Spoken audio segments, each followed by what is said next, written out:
Hey there, Rappies. Rapper9198 here, and welcome to another Ryan's Day reading. So today I'll be reading Chapter 7 of Nim's Island. From the top of Fire Mountain, you could feel like a frigate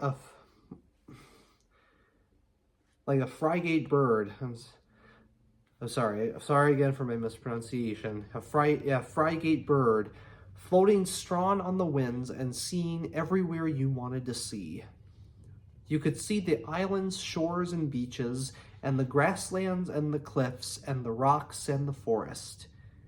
You could see far, far over the sea, every way that it rolled to the ends of the earth.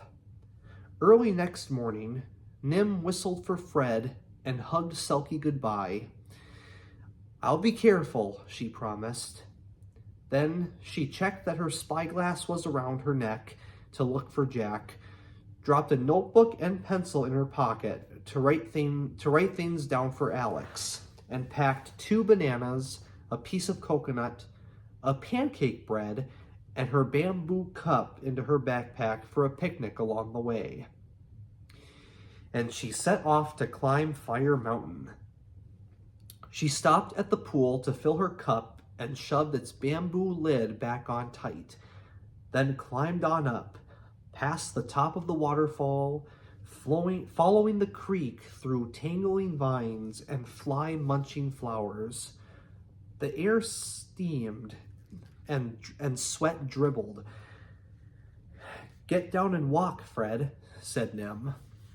But Fred liked being carried, and he sprayed a cool saltwater sneeze across her neck.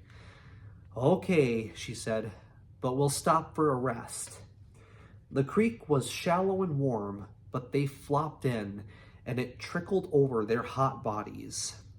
Nim lay on her back and peeled a banana. Fred stared at the coconut. "But later," said Nim. Fred tried to sulk, but it was too hot to bother. They climbed higher, and the ground was gravelly and black. The plants were gray spikes, and the creek disappeared. Then there were no plants at all, just bubbling steam and the rotten egg smell of the hissing stones, but 100 times stronger. "Pew! Pew!" Nim coughed, and Fred sneezed a pathetic spray. Long, long ago, the top of Fire Mountain had been a round green peak. Then, one rumbling, earth-shaking day, it had poured out its heart of boiling, rolling, melting lava, and the round creek peak had been blown away. Now the top of the mountain was a sharp gray point with a great smoky crater yawning below. Nim wanted to look down into the crater, but the cloud of steam was too thick to see through and too choking to breathe. And the longer she stood on the rocks, the hotter they got. So she had to hop on one foot and then on to the other. And then she had to run out of the smoke and away from the heat to the very top of the mountain. Yeah, here's a little picture of Fred.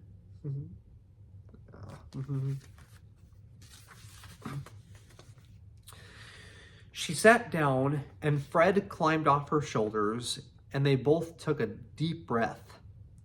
"Picnic?" asked Nim, and they shared the coconut and the water. Then Nim ate her bread and her other banana and looked all around. No matter which way or how far her spyglass stared, the ocean was empty. There were no white sails or anything else that could be Jack's boat. Nothing but a frigate bird swinging steadily out to the western sea. Maybe he'll bring me another message, thought Nim. But first she was going to be Alex's island eyes. Far below her was the top of Frigate Bird's cliffs. Then Turtle Beach's pale gold sand, and grasslands, the grasslands and Shell Beach and the hut, on to Sea Lion Point and Keyhole Cove, and finally the grim black lava rock that stretched all the way back to the far edge of Frigate Bird Cliffs. The island was built in layers, Nim thought. Beach and rock, grassland and rainforest, and, last of all, the rocky Fire Mountain cone. She picked up her notebook and pencil, but before she could start to write, the ground began to tremble. Then the earth roared and the mountain bellowed, and an explosion of red covered the sky. A fountain of lava, red and bubbling, shot up from the middle of the crater. Red and gold stars, hot and boiling, sprayed over the mountaintop. It was like the wildest storm, when wind and rain crash and great surf waves thunder, except that the wind, the rain, and the waves were all made of fire. Fred was a streak of gray flying over great rocks, and Nim's legs followed him as she ran for her life down the side of the hot gravel cone. But the gravel was deep and crumbly, and Nim's foot twisted. Then she rolled and skidded and tumbled down the mountain. She picked herself up and went on running, met Fred by the creek where they had their first rest, and they splashed on through and ran some more.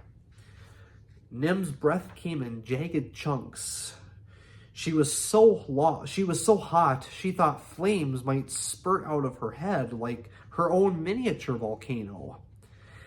And just when they couldn't run any further, they splashed into the waterfall's cold water and whooshed gently down to the pool.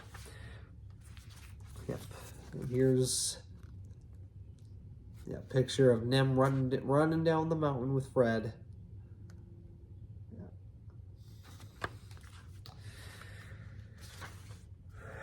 So they sat in it for one refreshing moment and then ran the rest of the way back to the hut. Silky was waiting anxiously on her rock. She barked when she saw them, sniffed Nim all over, and waffled sadly when she found the cut on her knee. It was a big, messy cut with torn skin, deep gravel grooves, and lots of blood. Nim must have done it when she had tumbled down the mountain, but had been too scared to feel it. It hurt now that she wasn't so scared. Nim stretched out on the rock and let Selkie fuss. She stared up, and Fire Mountain was still shooting scarlet stars, a glow of red on the gray cone, but the lava hadn't followed them, and they were safe at home. But she hadn't seen Jack's sails, so he wouldn't be home tonight, which meant there was one more thing she had to do. She took her fishing rod back to the rocks, and when she caught a fish, she dropped it in a bucket. Because sometimes Galileo came when he was called, and sometimes he didn't, but he always came if he saw a fish. Dear Jack, today I climbed Fire Mountain to see if you were coming, but you weren't. I didn't do any science measurements or write anything down because the volcano erupted when we were at the top. If you think Fred can move fast for Coconut, you should see how fast he can run away from an exploding volcano. I think I can see Galileo now, so I'll say goodbye. Love, as much as Chica loves soccer, Nim. A frigate bird came closer, and it was Galileo. So Nim danced the fish in the air and called his name. Galileo swooped low and stayed long enough for her to pull out the letter that was tucked into his band and stick hers in instead. Thank you, Nim called as the big bird soared up to his nest on the cliffs, and she unrolled Jack's letter. Dear Nim, worked out best way of fixing rudder is to drill hole through tip. Not easy underwater, parenthetically. Pass a rope through hole and steer with rope. Have drilled a hole, but had to jump out before I could get rope through it. Sharks around here must have tasted the chunk I lost from my forehead in the storm. Thought it was jaw snapping, yum, and wanted to chomp the rest. Soon as they forget about me, I'll get that rope through and be on my way home.